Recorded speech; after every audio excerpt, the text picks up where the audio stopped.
Our local wildlife has never been under as much pressure as it is now. Development, agriculture and climate change are having a worrying effect. Our story is one of the first steps we took to protect the future. And we need your help too. A group of volunteers has been working together to map this natural environment.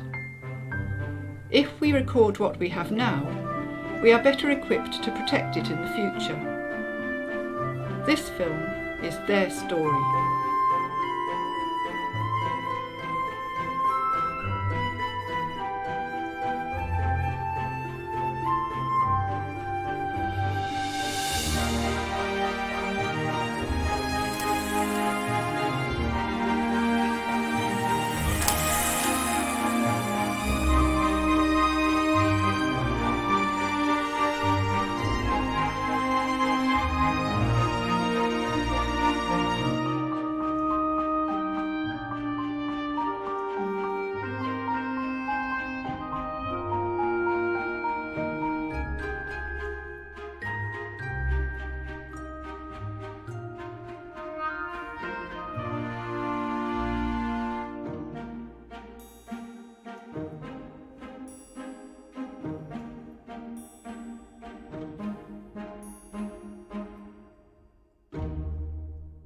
In and around our 3 villages, we are lucky enough to have many types of woodland, from small scattered pockets of trees to larger copses, like the one that encircles Bramber Castle, and the impressive stand of beech that sweeps up the north escarpment of the Downs, roots clinging to the chalky soil.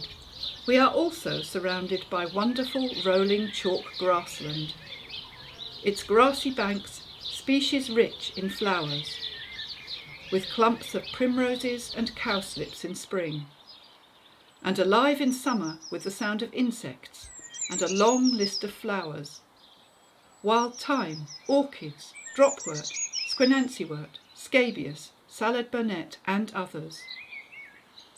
40 different flower species have been recorded in a single square metre.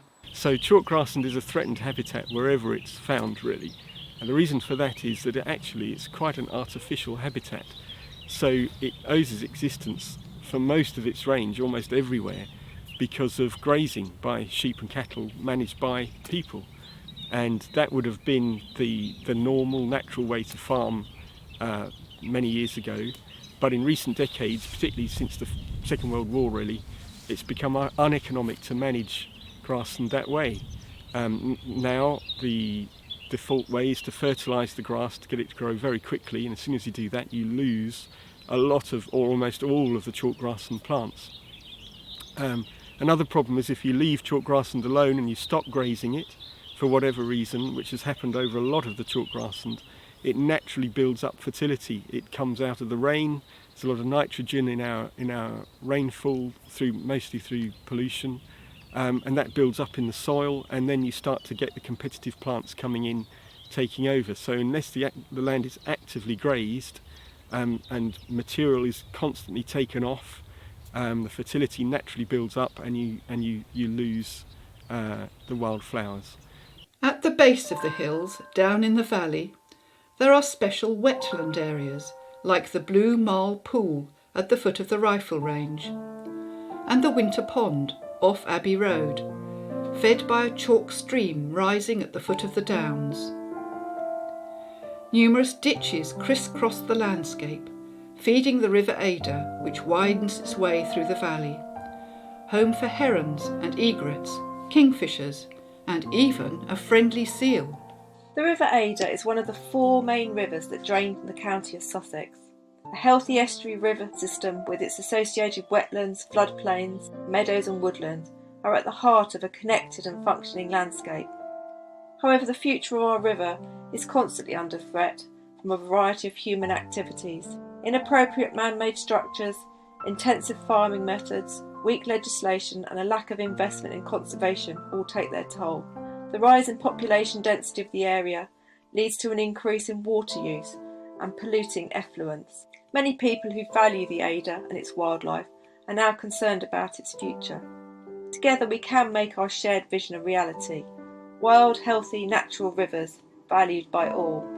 Across all of this, there are hedges, alongside roads, across fields, vital corridors for wildlife.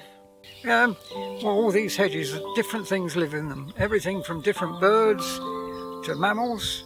We get wood mice in this hedge regularly. And then there's all sorts of other little things. But they can travel from there to there without getting eaten, you see. If they went across there, somebody had eaten them before they got anywhere else.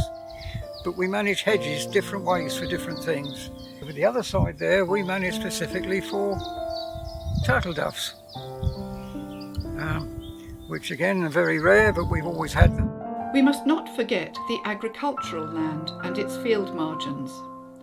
This is home for many birds, insects, invertebrates and small mammals.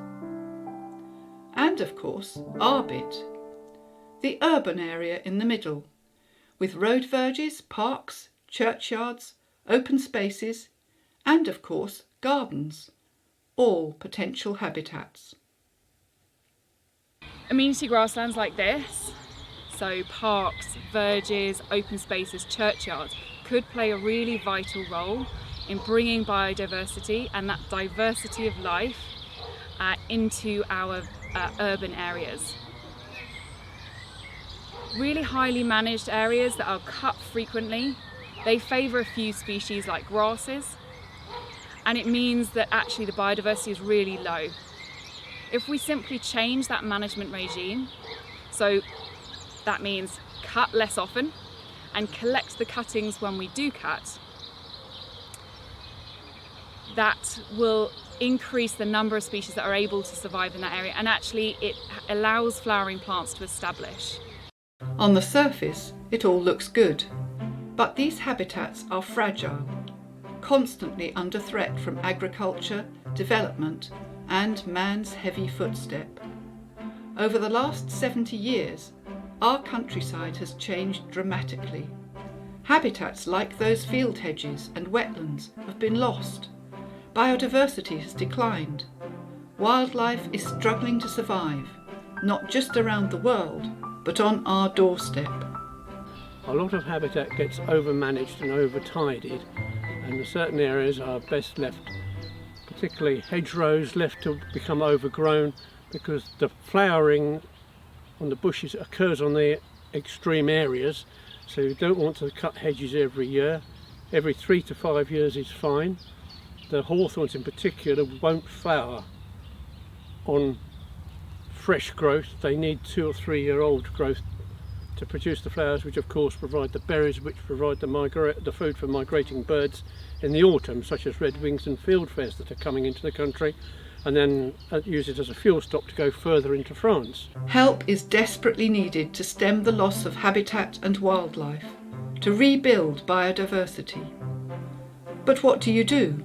Where do you start? How do you come up with a plan for change? Right, okay, so we want to improve the environment of Steyning. So where do you start? Is the obvious question, isn't it? If you've got an objective of improving the area, so what do you do? Well, the place to start is, well, find out what you've got to start with. If you want to know what you're improving, the obvious thing is to find out, well, where are we at the moment? So that was the purpose of this small survey, was to actually work out what habitats that we have in Steyning, in and around Steyning, so we can actually classify them, work out what's actually in our area, and therefore make plans to actually enhance or whatever we want to do. So we start off by a simple and well tried and trusted system called a Phase 1 survey, where we identify the different habitats. Things like broadleaf woodland, grassland like the grassland behind me. If you've got grassland, well, what sort of grassland is it? If you know what sort of grassland it is, well, how good is it? How good a representation of a wild habitat is it? So you can answer all these questions fairly simply by actually doing a simple Phase 1 survey, and that's what we started off by doing. I'm one of the volunteers that helped with the Phase 1 habitat survey here in Steyning, Upper Beeding and Bramber. The whole area we divided into about 6 sections, and together with my colleague Deepa, we surveyed most of the area you can see behind me here. The whole area is about 800 acres, we believe, and is mostly based on the chalk downland and all of the area we surveyed was within the South Downs National Park. So as we started doing our surveys, as you can see behind me, a lot of the landscape is farmed with arable fields, with grassland, and it was the grassland in particular we're looking at to see if it was unimproved, semi-improved or improved. You can see the farmland behind me has pockets of perhaps more interesting habitat as far as surveyors are concerned, with pockets of unimproved grassland, scrub and some hedgerows, and one or two woodlands as well. So as far as doing the survey, we set off with our maps and a set of coloured crayons, like being back at school, and a key to show how we colour in the map according to what we could see on the ground. So it did mean we had to look at the habitat very closely with the guides to see what species of particularly grass and wildflowers we were seeing, and then colouring the sheet according to whether it was chalk grassland, unimproved, or semi-improved with slightly different mix of species, or indeed arable, in which case we tried to note what crops were growing in the field, although accepting that that will change over time. So whilst we were doing the survey, if we discovered anything of particular interest, a hedgerow with a nice mix of trees, or a pond with some interesting side vegetation, we put what we called a target note. So the location of the target note was noted on our map, with a little description of what we were seeing on the ground. The rough sheets that we were filling in, we took home at the end of the survey. So the rough sheets that we produced during our surveys were transferred into a single master sheet by the surveyors, and that master sheet was then given to one of our number, who then digitised it and produced the map that you can see today. The digitisation process resulted in 3 layers.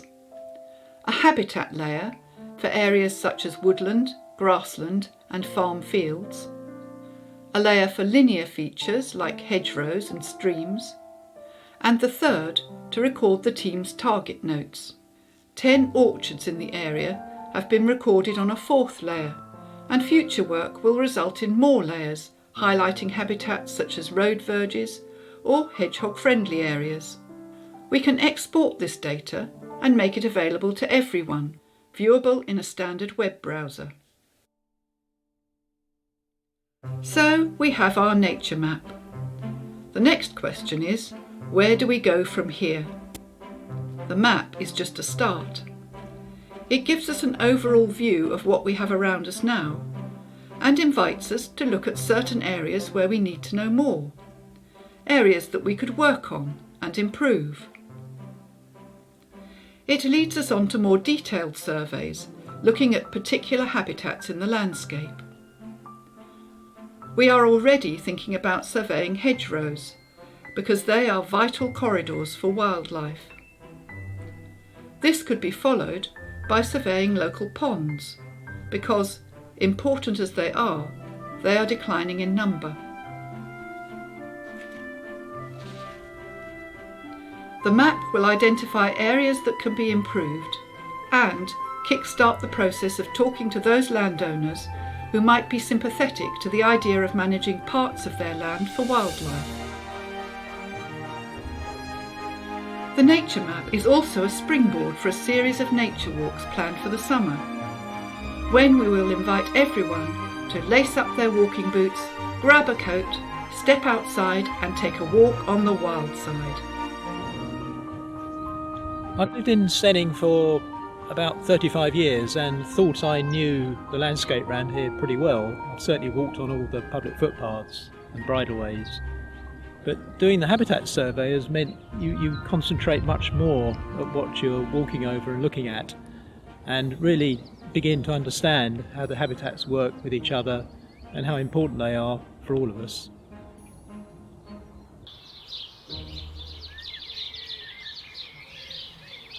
You could get involved by contacting Greening Steyning for how you can help locally, or for advice on starting your own map wherever you live.